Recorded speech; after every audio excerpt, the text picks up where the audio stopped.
Jules Verne's 20,000 Leagues Under the Sea, a Rogue Reader production, brought to you by the Rogue Reader and listeners like you.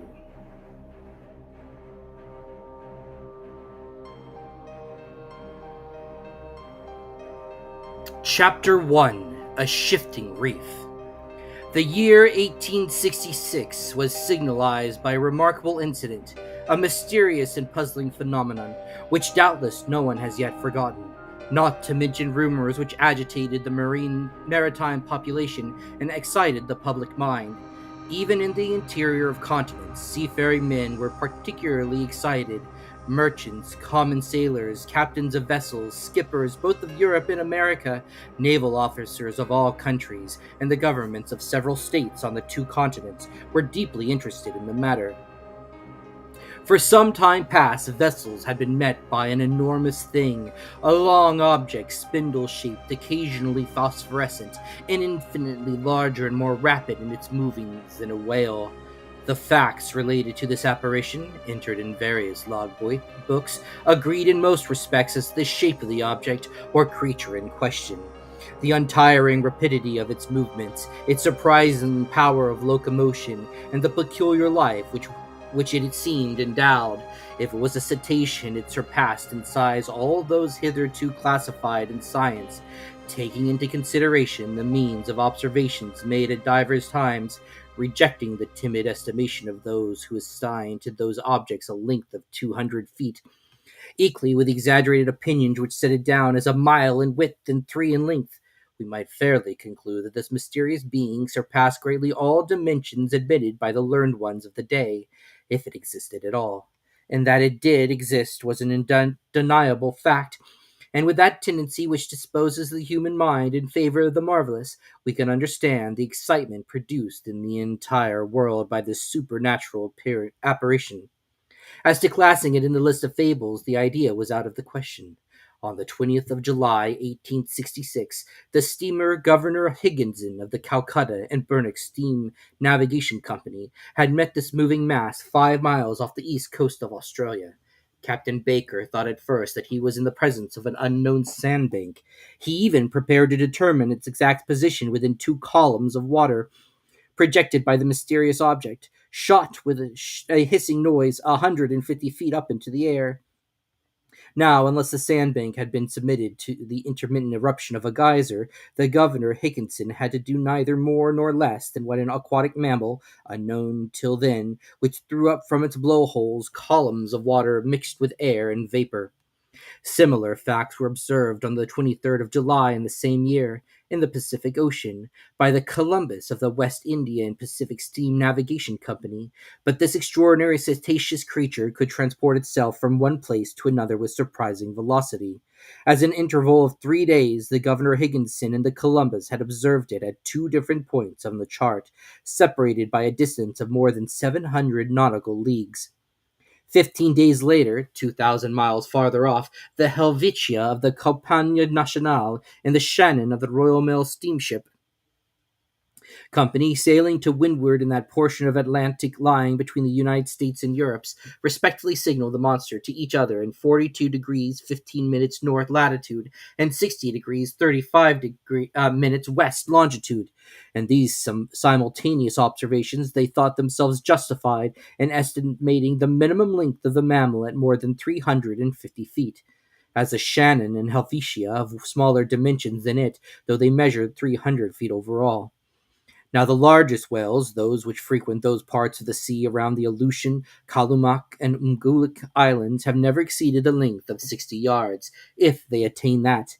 These reports are arriving one after the other with fresh observations made on board the transatlantic ship the Perrier, a collision which occurred between the Etna of the Inman line and the monster, a procès verbal directed by the officers of the French frigate Normandie, a very accurate survey made by the staff of Commodore Fitzjames on board the Lord Clyde greatly influenced public opinion.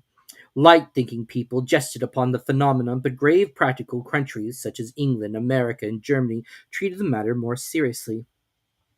In every place of great resort, the monster was the fashion. They sang of it in the cafes, ridiculed it in the papers, and represented it on the stage. All kinds of stories were circulated regarding it.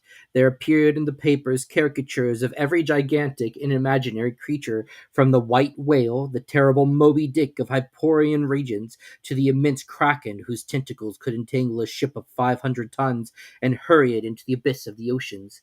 The legends of ancient times were even resuscitated, and the opinions of Aristotle and Pliny revived, who admitted the existence of these monsters, as well as the Norwegian tales of Bishop Pontoppidan and the accounts of Paul Hegede, and last of all the reports of Mr. Harrington, whose good faith no one could suspect, who affirmed that being on board the Castilian in 1857 he had seen this enormous serpent, which it had never until that time frequented any other seas but those of the ancient Constitutional. Then burst forth the interminable controversy between the credulous and the uncredulous in the societies of the wise and the scientific journals. The question of the monster inflamed all minds, editors of scientific journals quarreling with believers in the supernatural, spilled seas of ink during the memorable campaign, some even drawing blood, for from the sea serpent they came to direct personalities. For 6 months war was waged with various fortune in the leading articles of the Geographical Institution of Brazil, the Royal Academy of Science of Berlin, the British Association, the Smithsonian Institution of Washington, and the discussion of the Indian archipelago of the cosmos of Abbe Moyne in the mythologian of Peterman, and the scientific chronicles of the great journals of France and other countries.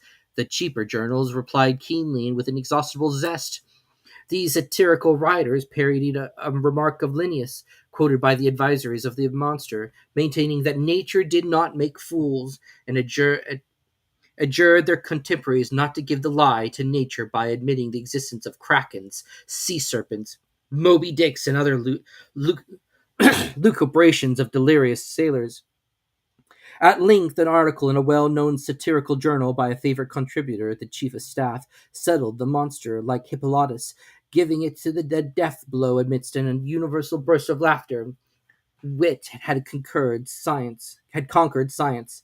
During the first months of the year 1867, the question seemed buried, never to revive, when new facts were brought before the public. It was then no longer a scientific problem to be solved, but a real danger seriously to be avoided. The question took quite another shape. The monster became a small island, a rock, a reef, but a reef of indefinite and shifting proportions. On the 5th of March, 1867, the Moravian of the Montreal Ocean Company, finding herself during the night in 27 degrees 30 minutes latitude in 72 degrees 15 minutes longitude, struck on her starboard quarter a rock marked in no chart for that part of the sea. Under the combined efforts of the wind and its 400 horsepower, it was going at the rate of 13 knots. Had it not been for the superior strength of the hull of the Moravian, she would have been broken by the shock and gone down with the 237 passengers she was bringing home from Canada. The accident happened about 5 o'clock in the morning as the day was breaking. The officers of the quarterdeck hurried to the after part of the vessel. They examined the sea with the most careful attention. They saw nothing but a strong eddy about 3 cables' lengths distance, as if the surface had been violently agitated. The bearings of the place were taken exactly, and the Moravian continued its route without apparent damage. Had it struck on a submerged rock or an enormous wreck? They could not tell, but on examination of the ship's bottom, when undergoing repairs, it was found that part of her keel was broken. This fact, so grave in itself, might perhaps have been forgotten, like many others, if 3 weeks after it had not been reenacted under similar circumstances.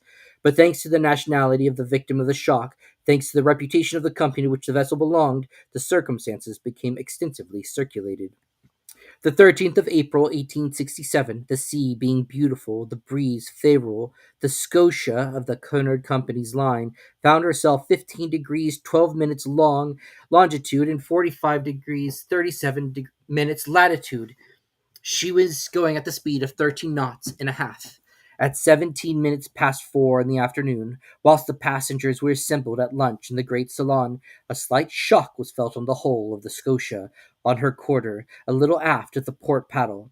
The Scotia had not struck, but she had been struck, and seemingly by something rather sharp and penetratingly penetrating than blunt. The shock had been so slight that no one had been alarmed, had it not been for the shouts of the carpenter's watch, who rushed on the bridge, exclaiming, "We are sinking! We are sinking!" At first the passengers were much frightened, but Captain Anderson hastened to reassure them. The danger could not be imminent. The Scotia, divided into 7 compartments by strong partitions, could brave with impunity any leak. Captain Anderson went down immediately into the hold. He found that the sea was pouring into the 5th compartment, and the rapidity of the influx proved that the force of the water was considerable. Fortunately, this compartment did not hold the boilers, or the fires would have been immediately extinguished. Captain Anderson ordered the engines to be stopped at once, and one of the men went down to ascertain the extent of the injury. Some minutes afterwards, they discovered the existence of a large hole 2 yards in diameter in the ship's bottom. Such a leak could not be stopped, and the Scotia, her paddles half submerged, was obliged to continue her course. She was then 300 miles from Cape Clear, and after 3 days' delay, which caused great uneasiness in Liverpool, she entered the basin of the company. The engineers visited the Scotia, which was put in dry dock. They could scarcely believe it possible. At 2 yards and a half below water mark was a regular rent, in the form of an isosceles triangle. The broken place in the iron plate was so perfectly defined that it could not have been more neatly done by a punch. It was clear, then, that the instrument producing the perforation was not of a common stamp, and after having been driven with prodigious strength, and piercing an iron plate 1 3/8 inches thick, had withdrawn itself by a retrograde motion truly inexplicable. Such was the last fact which resulted in exciting once more the torrent of public opinion. From this moment all unlucky casualties, which could not be otherwise accounted for, were put down to the monster. Upon this imaginary creature rested the responsibility of all these shipwrecks, which unfortunately were considerable, for of 3,000 ships whose loss was annually recorded at Lloyd's, the number of sailing and steamships supposed to be totally lost, from the absence of all news, amounted to not less than 200. Now it was the monster who justly or unjustly was accused of their disappearance, and thanks to it, communicated between the different continents became more and more dangerous. The public demanded sharply that the seas should at any price be relieved from this formidable cetacean.